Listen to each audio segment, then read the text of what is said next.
siko tokomi na Angola na golf tokenda pe komona Dos Santos pamba te tokokanisa makambo nyonso elobamaki kaka mpona mokili na biso papa akomaki président Dos Santos atindelaki avion na ye personnel mpona kosenga nani mokonzi abule papa Simon papa Dialunga na Diangenda Kuntima akenda kotala ye batata pe bamama epuis kanisa nano elombe mwana mama kimwelo kiawanga matina voiture officielle mwindo kokoma mundele bamotard liboso nakaisi papa sodo koutia volume bayoka bamotard ndenge ezokopanza nzela longola mwana Simon Kimbangu aza koya église kibangisi omona kipasi o banyokolaki tata o banyokolaki bamama 37 000 familles déportées 150 000 morts tala sikoyo ekomi honneur ya ndenge wana mwana Simon Kimbangu tikela ye nzela batukutuku ememaka président Dos Santos alobi avion na ye personnel atindi na mokonzi ya bule bamotare na ye alobi bokenda koescorte ye nalingi okutana na ye tosolola lelo tozali na Angola sikoyo Angola pe bonsomi Angola oh tokelaki na Franketi c'est na novembre 73 ou 74 date koyao batu ya FNL bazo kotindika voiture ya papa ekangamaki na potopoto siko batindiki papa asengi mama pesa mbongo na pesa wango lobi te tokozwa mbongo te bolingi nini alobi papa pase mingi alobi bokozwa bonsomi zwambaki mpona geste moke ya bana wana batindikaki voiture ya papa ale kona gouvernement kona na kaitano ekwei ale bonsomi siko botala président république na Angola nani Dos Santos bokotala sikoyo ndenge ya koyamba papa wana ezali na salle d'attente ambassadeur mpe azali wana suite ya papa ezali wana suite mpe ya ambassadeur ezali wana bokomona mwa ntango moke ako papa akotelema mpona kokutana na président Dos Santos Angola oyo bazokamata fungola kadena bakangi monoko na motu mwindo mais sikoyo nani président Dos Santos ezalaki neto Dos Santos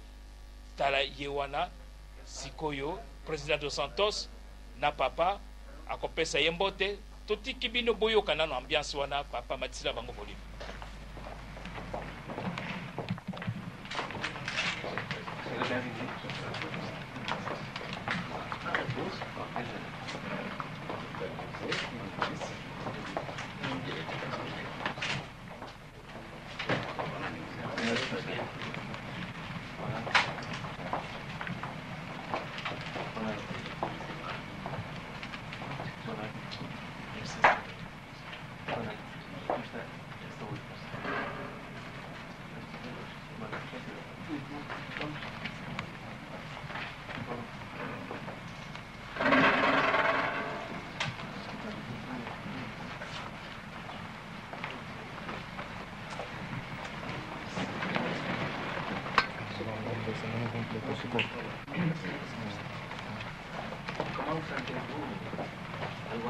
Mais je suis chez moi. Le soir, il fait la brise. Malgré la journée, il fait chaud, mais le soir, il fait la brise. Oh. C'est magnifique. Vous êtes arrivé ce matin. C'est bon. Je vous remercie, c'est grâce à vous. Vous avez eu déjà des entretiens avec votre responsable? Évidemment, vos collaborateurs directs. Nous avons eu un entretien très fructueux. Je sais très bien que vous êtes déjà rendu compte parce qu'il faut dans leur travail. Il faut être rapide.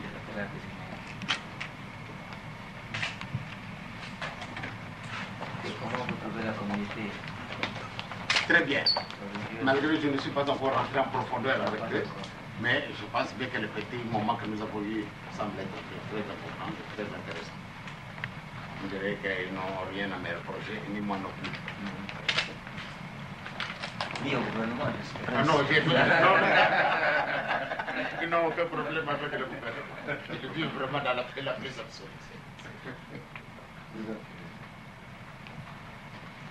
Merci.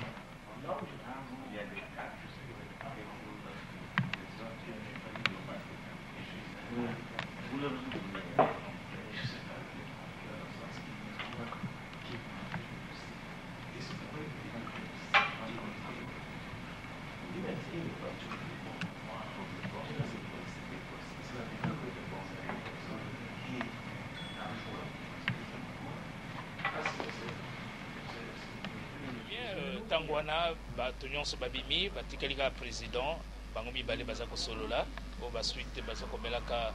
mwa sucré mpona kolakisa ete atunaki boni omoni lingomba o malamu boni na leta problème même na gouvernement problème ezali te omoni président dos Santos na papa Diengenda na délégation baza kosolola na Angola tuna baangolais na ntango wana mpasi oyo baza komona na portugais yo moto mwindu yo epuis na bango na ville ya Angola na cité kono ezali kaka bidonville yo bakenda kolonga okende otonga penepene ya ville lelo mokonzi ya mboka ya Angola nani moto mwindu lelo président dos Santos wana basilisi masolo papa lokola azalaki mobengami ya président ya république akozonga na golf kona na golf akozwa mwa ntango moke ya kosolola na bandimi na tongo nsima yango akozwa pepo avion personnel jet personnel ya président dos Santos ekozongisa ye awa na Kinshasa wana ezali golf kona na Angola na Luanda e papa audience esilaki na butu yango wana papa azokokota na golf azokopesa mpe bandimi nyonso basepeli bote na tongo ya kozonga yango wana papa Diengenda abimi mpona kopesa bato nyonso mbote lokola tongo etani toza na golf wana na Luanda na Angola avant akenda na kozwa pepo akosolola na bandimi bokotala mwa moke likambo akoloba na bango nakesaki ezalaki soko na mémoire dernier voyage ya papa na Luanda on ezalaki na mois de novembre 1990 nayebi te après 90 suka akenda lisusu na Angola nakasi peut-être suka mais liloba suka koloba na bango ekozala bokoyoka yango akoloba bango na Kikongo tala ndenge azokopesa bandimi nyonso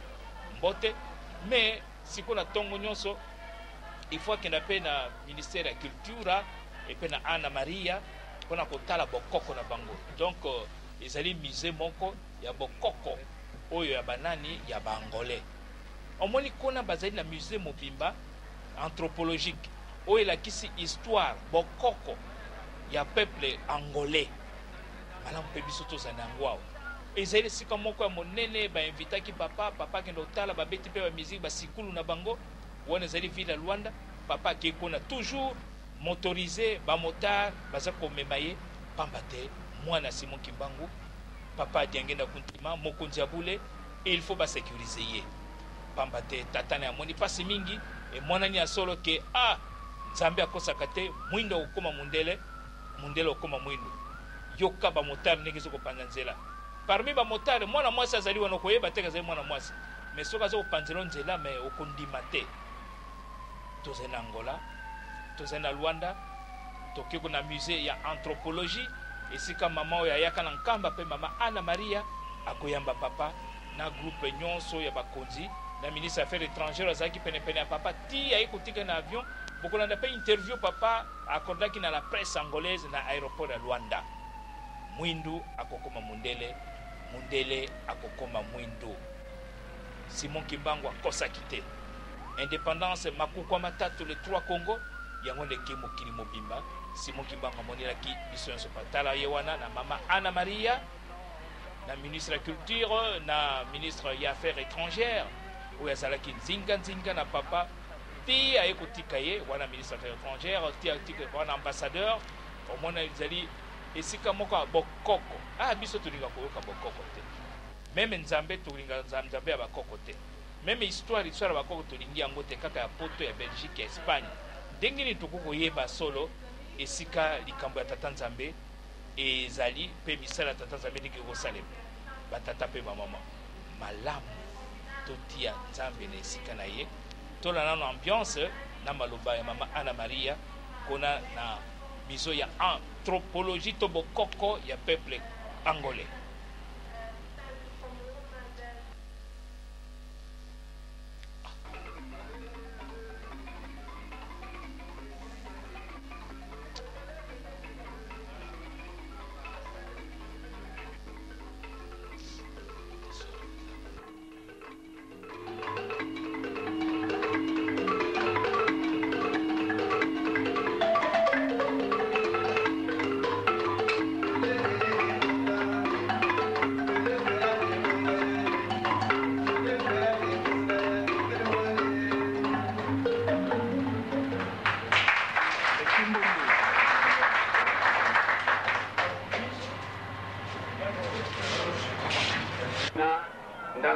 bantu batu visidi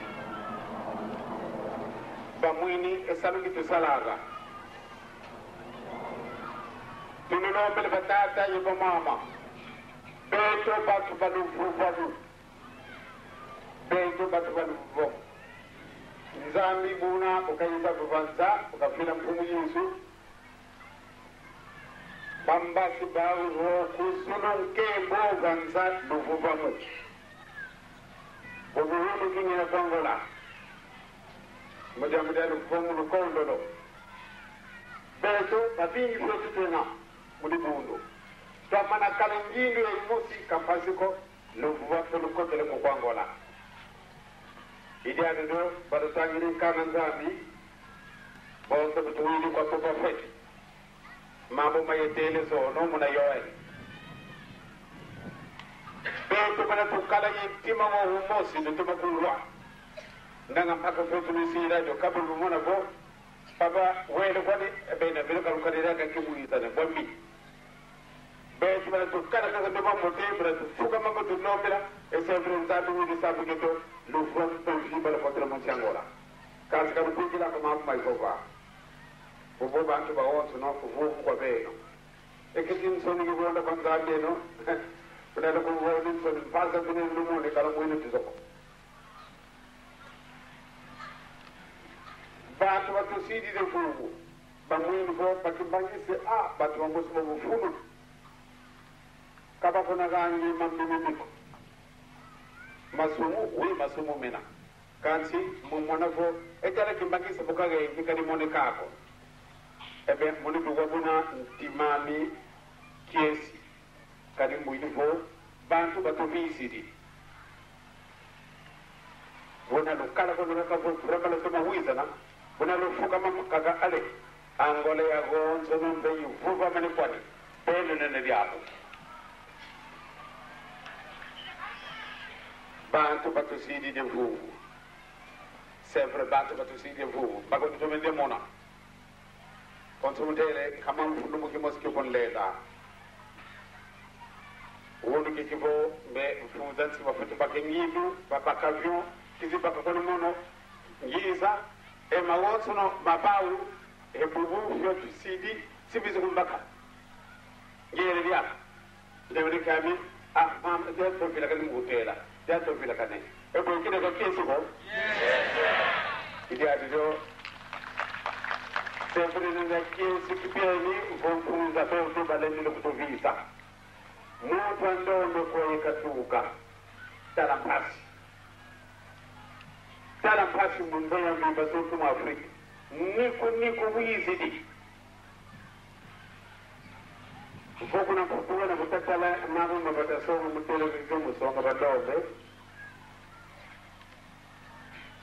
ngana kodo nsaka jayene ya kutanguza kapule lele ya kapa tara bando ko bawo nanga tara bango mandobe madungulu madung jadi bobo wuri deki angola be tu video bokena go zatu wadugane nkairugo ebe mbote to makala zola ko bi bona lutura ka zola antuka sura tere ko ngi sabudo c'est vrai mamadu tere lenge gis mo wonto bi fay nga bubu rezus ko do ngani taw ke zola mu do kala kala ngi zola ngatu wizini ko tinga mambo ka kuze yawo kansi bubu wulu tiki ndamu za wonto no papa de ko nda yirge boy ki pati yirge la boy ki pati agila pasi wulu ko mo la fota bubu wulu ki ko angola ngena ki bitato mo no vuvamu luvuvamu lutatokwa karibu utaona vyo kimwapio kuitala wontoto kyali kimbaki kumakadi butala magata mawonto na makali yenu basi tukabidi debiti nzoza wonto na wofwa nzila za wonto za wofwa byangu bya wonto na wofwa ntantangu da kuna tungu le mimabina sabta kingi ijadu zola na pati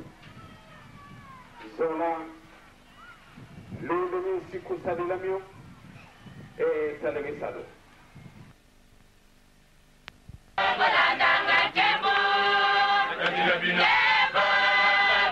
peu ba maman nakanisi sikoyo de réalisation papa lobi d'abord nini avant bapesa biso bande de départ alobi ya solo toya wapamba te tobengami na mokonzi papa abeti seta lobi te toyokani soki toyokani makambo oyo nayebisaki bino lobi ya Joël elingi oloba Joël chapitre 3 ekosalema Joël alobaki nini molimo mosantu kokitela mwana moko moko bana na bino ya mibali bakosakola ya basi bakosakola bana mibali matangomba bakosakola pe bokosala makambo oyo emona nano na mokili te lelo tana portable ozali na yango ozwi kaka bofini bo ozosola moninga na aza na Washington bien na URSS mais eloko nini oyo okosala oyo mondele asali nano te mais Joël alobi ekosalema yango na papa diangenda alobi na bango boye likambo wana ekosalema mais toyokana mondimi nyonso azali mondimi bolingo eza na yo tosa mibeko salela tata nzabe misala bokomona yango alobi mokili mobimba ekoya kotala biso en tout cas soko totosi te ekozala pasi bakobeta biso mabanga pamba te mokolo wana bakoya koluka yo pamba te likabo oyo nzambe apesaka na bayuda bokonzi wana elongwako na ntango nkolo yesu nzoto mpe na molimo ekabwanaki aye kopesela yango biso papa bendi matoyi ete malamu tozala na boyokani mpo ete kimia eza na ngola pamba te soki tozali kaka na boyokani tofukami kimia eye tala lelo mboka ekomi matiti bapoko bukana bituma bato kokufa mpo na nini bozangi boyokani or ke moto aza na pouvoir ya kotia kimia ezali mondimi yango na lelo batata pe bamama ata tozo kokanga mokili boyo fote na ngai na mondimi toza kosala mosala na biso ndenge esengeli te ya bondimi na ngai na yo tozo kosala mosala yango te tokomika kotonga kofinga na masumu tokamati soloka tokangi yango lokola cravate kindoki maji nyonso nsima yango tozo kolola pasi mpo na nini yango nalobi lisusu ete soki boyokeli ngai mwa ntango moke tokomona bisengo soki boyokeli ngai te en tout cas mayema koyela bino ekozala pasi eske papa Simon Kimbangu ayaki na moke mpona tomona pasi te papa Diangenda azali nde koteya totika mabe mpo ete bomengo ekoka kozongela biso nzambe apesi biso manso me tika ete biso manso tokosalela ye totonda ye totala sikoyo bozongi ya papa ndenge azopesa revoir na bandemi wana na golf tina aéroport tina interview tia kozwa pepo tia okoma na mboka Kinshasa avant tokenda mpe kotala soki bokonzi yango mpe na Brazza ezali mpe ndenge moko tolanda sikoyo bozongi ya papa kouta Luanda awa tia wana Kinshasa.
Tango papa okoma yango ka bobeta l'aéroport tango papa okenda Brazzaville yango kaka donc na évité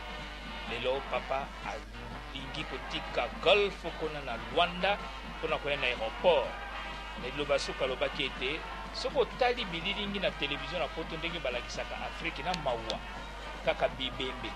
bato koswana bato kobomana makambo ya ndenge na ndenge ya soni mokolo nini biso bato mwindu tokotombola lokumu na biso tolingana yango wana papa aza kolaka bandimi ya Luanda pamba te alobi nayelaki mpenza bino te nayaki leta moto abengaki ngai président atindelaki ngai mpe mpo na ye moko omoni mpo papa alongwa na Luanda wana na golf etumba baprotocole dépassé pamba te bato basilaki posa ya papa te asimbaki ata bango te omoni ndenge baza komeme directement na voiture pasi mwana ya papa Simon Kimbangu papa Diangenda Kuntima ye wana aza kolongwa sikoyo na Luanda kona tokokoma na aéroport bamosusu bazokozela banani bajournaliste nde bokoyoka ndenge papa akopesa bango baréponse pamba te bajournaliste ntango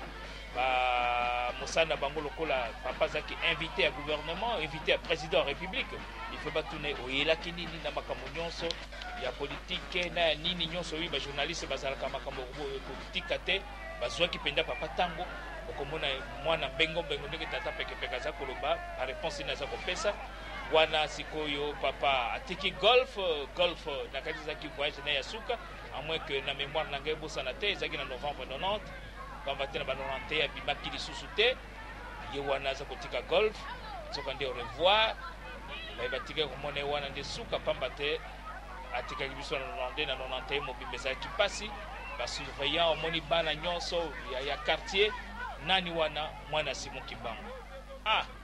ndenge balobaka kikongo kinganga se mwa kifumu tumbwa bamotari mpe bazali wana botikela mwana Simon Kimbangu nzela nzambe solo azali solo nani akoyeba makambo oyo na 21 pasi konyokwama ebele ya makili eze kotanga lelo oyo mwindo akomi mundele akomi mwindu ministre affaires étrangères wana ayambi papa na aéroport sikoyo bakomi na salon d'honneur ozali salon présidentiel omoni ezali kutu na drapeau wana mais sikoyo nani ake kovanda wana papa Diangenda mwindo akokoma mundele akokoma mwindu mokili oyo ya biso mokili ya bakoko ya biso omoni ministre affaires étrangères ti papa Diangenda na kati na maman avant que bajournaliste baya kopompe bakestion pamba te bango bazangisaka te bino nyonso boyokaka lopoto na français bokolanda baréponse oyo papa apesaki bango tolanda ambiance kona na salon d'honneur ya aéroport Agostino Neto na Luanda ndenge bajournaliste bakoya mpona kopose bapapa mituna bino moko bokolanda na ndenge mituna bakopesa ye na ndenge papa Diangenda azali koyanola na makambo manso maze koleka na Angola na boyokani entre les deux pays tolanda. Esteve reunido com o camarada presidente José Eduardo Santos e certamente que recebeu informações sobre o processo de paz em Angola. Gostaríamos de saber a sua opinião sobre o plano de paz elaborado do governo de Angola. Mes chers amis, tout d'abord, je vous remercie. Meus queridos amigos, eu começo por vos agradecer. Votre question semble être peu pertinente. A vossa questão é muito pertinente. C'était normal, le président normalmente o presidente dos Santos suit de très près mes activités religieuses. Interpretado as minhas questões religiosas. Il sait très très bien, et le peuple angolais, je peux l'affirmer, que moi je suis homme de la paix. Eu sou homem da paz. Donc si le président a voulu à ce qu'il me voie, ce n'est que pour que je puisse renforcer ma position, pour que je puisse parler à travers les peuples qui me suivent, através do povo que me segue, isto é, a comunidade que me viste em geral, la paix. Sobre o processo da paz, sobre a paz concretamente em Angola. Parce que cette paix, nous devons renforcer. Porque com esta paz vamos reforçar. Tout le peuple de ce pays puisse vivre dans la paix la plus absolue. Este povo todo em geral, o angolano, possa viver na paz. Donc c'est ça qui a fait l'objet de nos entretiens. Foi ponto primordial do nosso encontro tido com Sua Excelência, o camarada presidente dos Santos. Sabemos igualmente que a Igreja Kimbanguista tem já uma posição de destaque Nous sommes bien informés que l'Église kimbanguiste a déjà une position de destaque no Zaire. en République du Zaïre. Será que a Igreja Kimbanguista já tentou persuadir Est-ce que l'Église kimbanguiste a tenté déjà une fois au gouvernement zaïrois o governo zairense para que cesse o seu apoio à UNITA? para que cesse de donner tout l'appui militaire à l'UNITA? Vous savez, c'est une question qui semble être Vocês têm conhecimento que très intéressante aussi. essa questão é muito importante. Moi, quand je parle souvent publiquement. Je n'ai jamais caché mes impressions. Et au moment où je parle, il y a beaucoup d'autorités qui sont présentes. Je pense bien que je ne détermine pas, voilà, une telle personne bien indiquée. Je parle pour lui dire, mais pourquoi vous ne participez pas à la paix de l'Angola? Ça, je ne le fais pas. Je parle publiquement et nous avons des autorités zaïroises qui viennent et qui écoutent au moment où je suis en train de parler à nos fidèles. Sinon, une catégorie spéciale des autorités que je parle toucher pour ce problème, je me suis toujours considéré un peu, on dirait, indigne. Mais je sais très bien qu'entre elles, les autorités, après avoir parlé, eh bien, les autres qui m'ont écouté transmettent le message qu'ils ont capté de moi. Donc c'est dans ce sens-là que moi je travaille. Et quand une autorité, bien sûr, a besoin de mon petit concours spirituel, c'est dans ce sens-là que je leur parle. Voilà, nous devons chercher par tous les moyens de mettre la paix dans le grand pays de l'Angola. De apelar pela paz, e concretamente no caso da Angola, eu tudo farei para Angola. E já em termos, digamos, mais religiosos, considera a atividade considera a atividade da Igreja Kimbanguista em Angola satisfatória? Considère l'activité de l'Église kimbanguiste en Angola comme évolutive? Je crois que jusqu'à présent, je n'ai rien à me reprocher. Je pense que até o momento não tem nada a dizer. S'il y avait quelque chose qui n'allait pas, les houvesse algo autorités que qui não sont marchasse présentes bem no seio m'auraient da déjà dit que igreja, voilà, l'Église concretamente as travaille autoridades locais já me teriam dans une informado, position négative. E também, concretamente, as autoridades eclesiásticas minhas já teriam me informado. Mais les autorités angolaises ne leur reprochent rien parce que j'ai entendu ça de mes propres oreilles. Même le président, hier, dans sa première réaction, quand je lui ai demandé si tout va très bien. É positiva, vai muito bem. E digamos, num âmbito mais genérico, considera os princípios que norteiam a Igreja Kimbanguista como sendo perfeitamente adaptáveis à realidade africana? Au terme général, son éminence considère la éthique kimbanguiste, les principes kimbanguistes sont même très adaptés à la réalité de la communauté, de la société angolaise, africaine. Mais je pense bien que ce soit en Angola, que ce soit au Zaïre, au Congo, partout où l'église kimbanguiste se trouve installée, les principes sont suivis vraiment, je dirais, à la lettre. Engajado, os princípios kimbanguistas estão nos princípios e métodos kimbanguistas e por isso cumprem com os deveres e as obrigações de qualquer tipo de governo.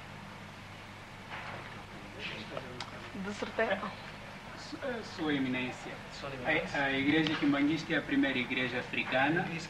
que está evangelizando da África para a Europa. Evangelize a partir da África e l'autre continent, concrètement en Europe. E nós sabemos que muitas igrejas na Europa estão em crise. Nous connaissons aussi que des autres églises, à ce moment, ils se trouvent en crise. Há pouca participação, fraca participação do povo. Il n'y a pas de participation, principalmente da juventude. Surtout des jeunes au sein de cette église. Eu gostaria de saber como está a aceitação da igreja kimbanguista sendo uma igreja africana pelos europeus. Je posé une question. Comment la réception de l'église kimbanguiste au sein de l'autre continent, l'Europe, l'Asie, l'Australie? Vous savez, je voudrais vous dire quelque chose. Nous composons une institution nègre. Nós estamos a dirigir uma instituição africana, negra. Si nous avons connu beaucoup de difficultés parce que nos colonisateurs n'ont pas avalé ça, parce que c'était considéré comme un mouvement xénophobe. nos interpretaram mal. E no surgimento do quimbanguismo foram lançadas muitas campanhas para a sua deformação. C'est comme ça. Considerando-nos como um movimento xenobófilo. Le quimbanguisme est né dans les Zaïres. Eh bien, ça a connu beaucoup de difficultés à cause de cette xénophobie. Por causa desta má interpretação sobre o quimbanguismo. Et les Angolais, les Portugais, qui étaient les responsables de l'Angola, ne pouvaient pas accepter l'église quimbanguiste, comme les Congo français. O quimbanguismo. Même les Français. Igualmente, na República do Zaire, os belgas não aceitaram, como na República Popular do Congo, os franceses também não aceitaram o quimbanguismo. Eh bien, les quimbanguistes ont connu les mêmes difficultés que celles que nous avons connues dès le début. Quer dizer que o quimbanguismo conheceu as mesmas dificuldades em todas as áreas onde se quer instalar. Mais ce qui est arrivé, c'était drôle. O que vem à frente, le 24 décembre 1959, quand le gouvernement belge a reconnu notre église, de 1954, eh bien, quando o governo belga, 59, quando o governo zairense reconheceu a nossa igreja, eh bien, belga. Alors, les Français, automatiquement, ils ont reconnu notre église. Les Portugais, jusqu'à le 17 février 1975. Les Portugais, ils ont continué à persécuter nos gens depuis le 17 février 1975. Je me souviens encore très bien. Cette date de dernière persécution. Mais ce qui est arrivé aujourd'hui, vous arrivez en France, notre église est reconnue officiellement par le gouvernement portugais. Et nous avons beaucoup de Portugais qui sont quimbanguistes. Et là, chez le Français, la même chose. Nous avons des Français qui sont quimbanguistes. En Belgique, nous avons des Belges qui sont quimbanguistes. Et en Espagne, nous avons notre église bien installée là-bas. Nous avons beaucoup de Blancs qui sont quimbanguistes. Vous arrivez en Suisse, tous les pays d'Europe. Malgré ça coûte. Pourquoi ça coûte? Parce que c'est un mouvement noir. Alors, aller s'adhérer à un mouvement nègre, ce n'est pas facile. La realidade é essa, que o quimbanguismo hoje é uma realidade. Mais je suis sûr et certain, avec la ligne où je vois les choses, je pense que nous allons connaître une impulsion incroyable, vraie de la part de l'homme blanc. A igreja quimbanguista será uma realidade em todos os continentes. Eu queria voltar ainda sobre o processo de paz em Angola. Como parte de voudrais parler encore de la paix en Angola. Sua Excelência, leva daqui de Angola, das autoridades angolanas, alguma mensagem concreta para alguma comunidade zairense ou, digamos, até parte algumas autoridades até zairense, não só em termos de comunidade religiosa. Se leva daqui de Angola alguma mensagem concreta no processo da paz em Angola, no quadro da paz em Angola?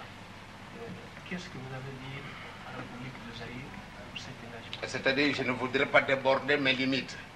Je ne suis pas politicien et je ne voudrais pas m'y mêler. Parce que je vais, alors à partir de ce moment-là, je vais provoquer une position qui ne sera pas tellement en notre faveur. Parce qu'on va me prendre, on va me interpréter les intentions que je n'aurai jamais. A falar de uma maneira dispersada, eles vão me interpretar mal. C'est pour cela que je voudrais vraiment me limiter dans ma position. Eu quero me limitar sobre a minha posição, o que eu poderei fazer. Não quero prometer nada. Como religioso que é, considera que as autoridades religiosas, as entidades religiosas, são as mais indicadas para a mediação de conflitos armados, quer internos, quer regionais? Notre point de vue, est-ce que dans le monde entier, considère que les autorités religieuses sont les bonnes porte-parole pour la paix dans le monde entier? Là encore, je voudrais me mettre en conflit avec les autres confessions religieuses. Vous savez, moi je m'occupe de l'église quimbanguiste. Si réellement nous sommes les serviteurs de Dieu et que nous lisons valablement les Saintes Écritures, il nous est demandé que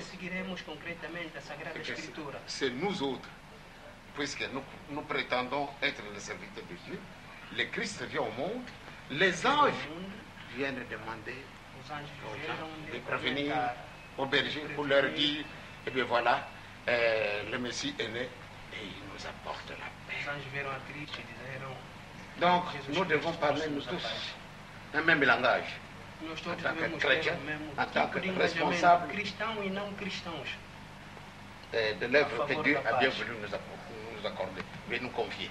Donc, de telles responsabilités, franchement, nous devons tous prêcher de la même façon, parce que c'est le même évangile. Le Christ dit, je vous apporte la paix. Donc, nous devons tous parler ce langage. E como tal, Cristo nos deu a paz, devemos falar todos pela paz.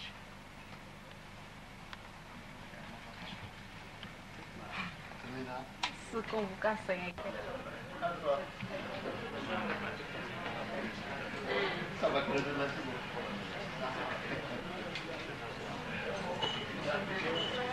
Desde que eu cheguei.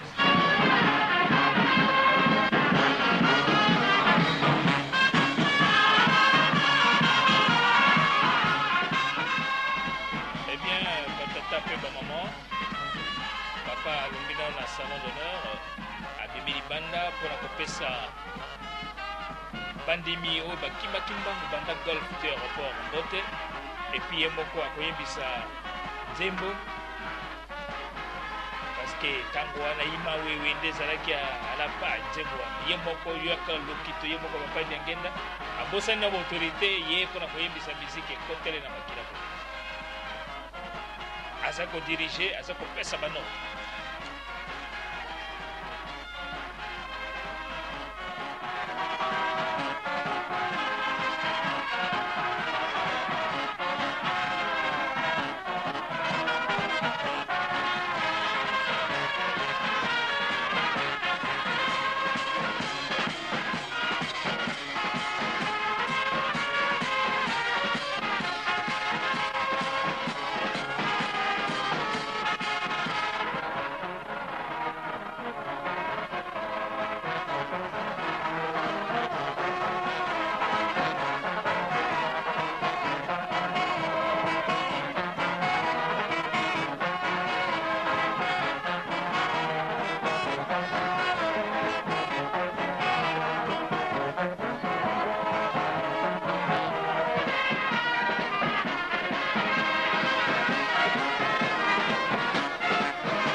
Jet wana ezali jet moko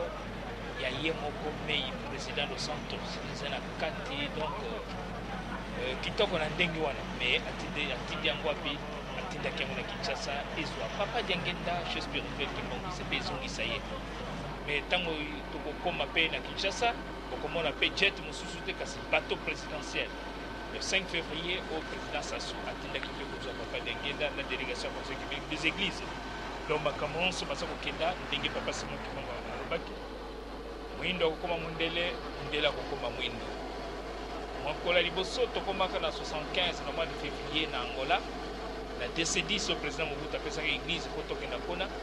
baportugais batali na aéroport balobi mais banani nani amemi appareil bon balobi bato mwindo balobi jamais wana ezali bakomande ya diasolo balobi jamais ezali bamindele bakoti na kati babombani pamba te kuna na Rwanda tina 75 moto mwindo akozala chauffeur te pamba te soko zwi vola okututa bate donc moto mwindo tozalaki bato te nebi tozalaki bana donc en portugais aza kolinga te ke moto mwindo amema motuka sinon akokoma bato alors bamona na 75 décédis ekiti na Rwanda église kimbongiste fanfare na papa bamona ke oyo azali kopilote nani oyo bato mwindo non alors bon zila kaka ntango avio kozonga po ekumbuka bokotala nani azali kuna ntango amonaki alobi en tout cas les Zaïre vraiment mwindo akomema avion omona yango wana moto mwindo papa Diangenda ye wana apesi ministre ya affaires étrangères au revoir apesi mpe bajournaliste apesi mpe maman Anna Maria ye wana mona amati na peko jet ye moko privé ya président dos Santos tala ndenge eza na kati nani wana mwana papa Simon Kimbangu na kombo ya nani ya Simon Kimbangu Molimo Monsanto mwindo akokoma mundele mundele akokoma mwindo sikoyo pepo yango wana elingi komata tokotala ndenge nzela bokolakisa biso yango wana toza na kati ezali donc pepo wana kuna kati ezali na écran ndenge pepo eza kokenda soki bozokenda wapi sa position ya pepo moni wana eza na Afrique esika eza kotalisa ezali automatique même olali bolamuki oyebi ke tozokenda poto eza koindike yo ntango tala mayele ya mundele esika eza kodeplace meme ozali na piste d'atterrissage ntango eza kobaluka ezotala ndenge totali yango mais papa Diangenda alobi oyo tokosala oyo bakotosa bolingo mibeko mpe bisala makambo wana emonana nano na mokili te do tokosala nini ezali makamu isi papa Diangenda atiki Luanda papa Diangenda ye wana na nzela tokotala ndenge nini bokomi na ye bokozala awa na aéroport ya Njili ndenge akoyambama na papa Dialungana Kiangani ye moko akoya kozwa ye ekoyamba ye awa na aéroport ya Njili papa Dialungana Kiangani alobi leki naga kenaki Angola nga moko nakoya koyamba ye wana ezoleka Njili komina na papa Charles bazokomona kaka ndeke nini ezokoleka likolo sikoyo nde wana eza la mer epuis tokokoma na aéroport ya Njili oyo esika nini papa Dialungana Kiangani ayaki ye moko mei koyamba ndeko wa ye bolingo ya ndenge wana incroyable mais vrai alors na libanda ekozala mpe fanfare kimbangiste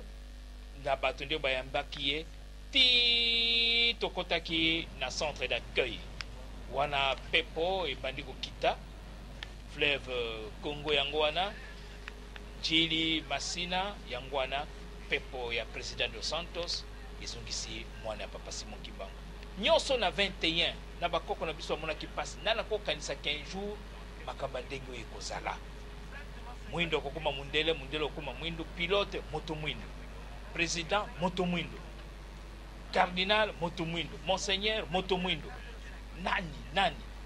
avant 60 nani azalaki na ide yango mpona koyebisa bino ke basoda ya kala mpona bakidokidoki tozalaki baspécialiste na pokwa bongoli mundele mpo akende okota meme na bar ya mundele na hotel mpo alia pamba te c'était interdit moto mwindo okonyata meme esika mundele aza kolia te siko tokomi baego likambo nini ya mabe Simon Kimbangu asalaki mpo toza na bomengo ndenge oyo tokomi na aéroport ya Njili ambassadeur ya Angola ye wana ye mei asalaki ale retour mpona koya kotika mpe papa Diangenda Kuntima siko nde tokotala ndenge ni papa akokita na aéroport ya Njili epuis na au bas de la passerelle ndenge balobaka papa Dialungana Kiangani ayaki kozila ye ayikozila leki na ye auti Angola kuna uti okutana na bakonja mokili toloba président dos Santos portugais te kasi angolais mwana mboka nzoka nde biso moko tokomi kokama mokili ye wana papa Dialungana Kiangani en personne aye koyamba ndeko wa ye mama bibi mama mvete ye moto kita liboso pamba te mama kita liboso papa alandi ye wana mama aza kokita bo asimbi na passerelle po afukama po apesa papa Dialungana mbote papa pe apesi bambuta ye wana papa Diangenda Kuntima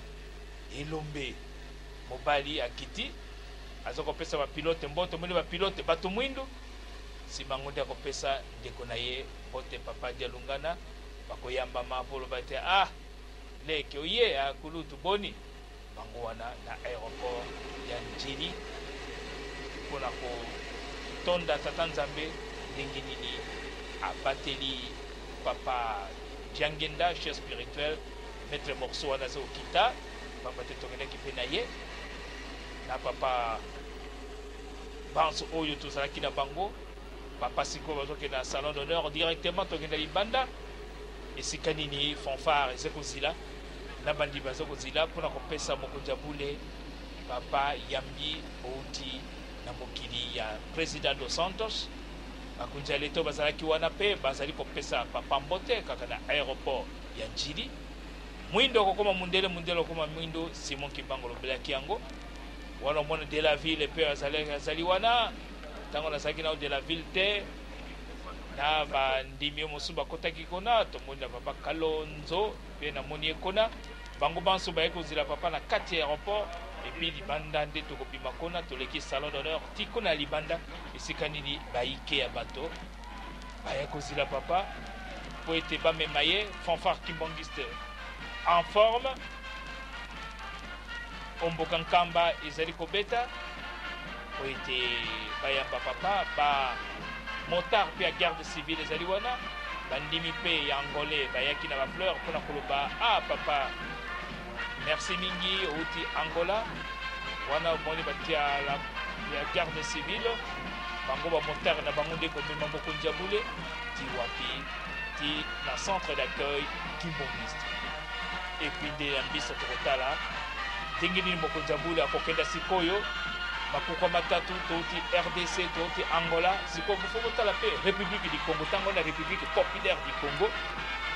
président Sassou atindaki pe bateau na ye personnel po emema Mokonzi Abule nde tokomona sikoyo tozali na aéroport totala ndenge nini Mokonzi Abule bayambi ye awa na Kinshasa.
Tata Madudu Mayanga tukaliweza eloko mosusu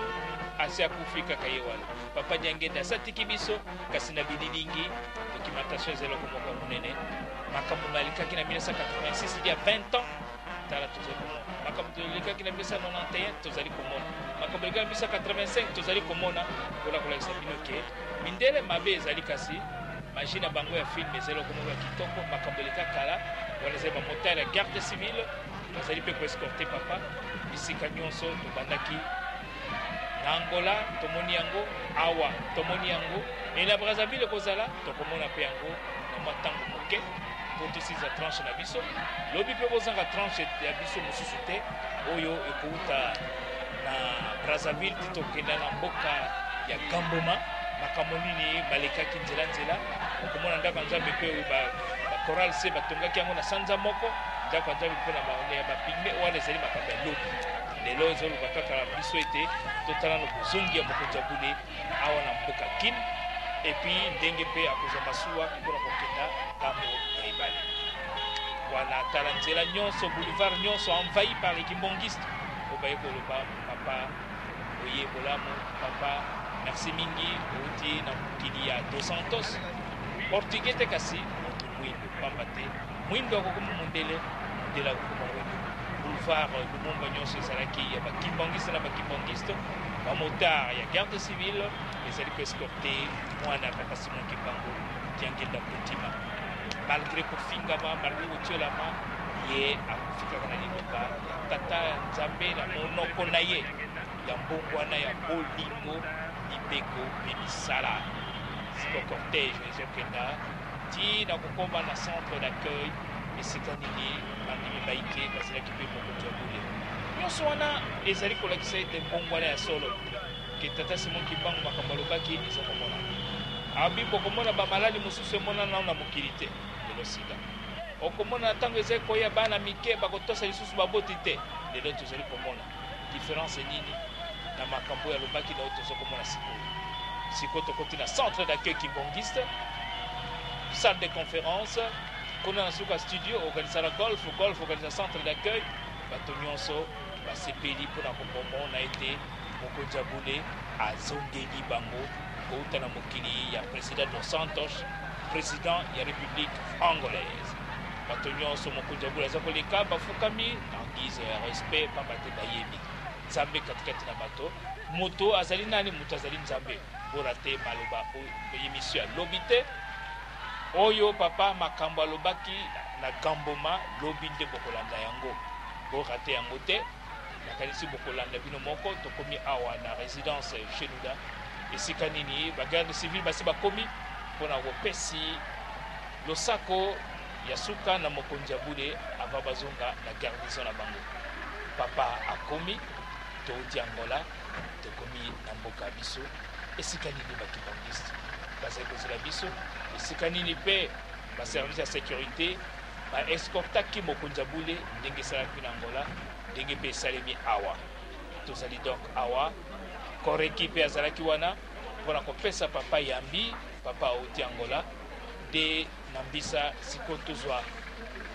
papa Fuma Mbanza yono akei omoni wana koreki esengo elekeli bango koleka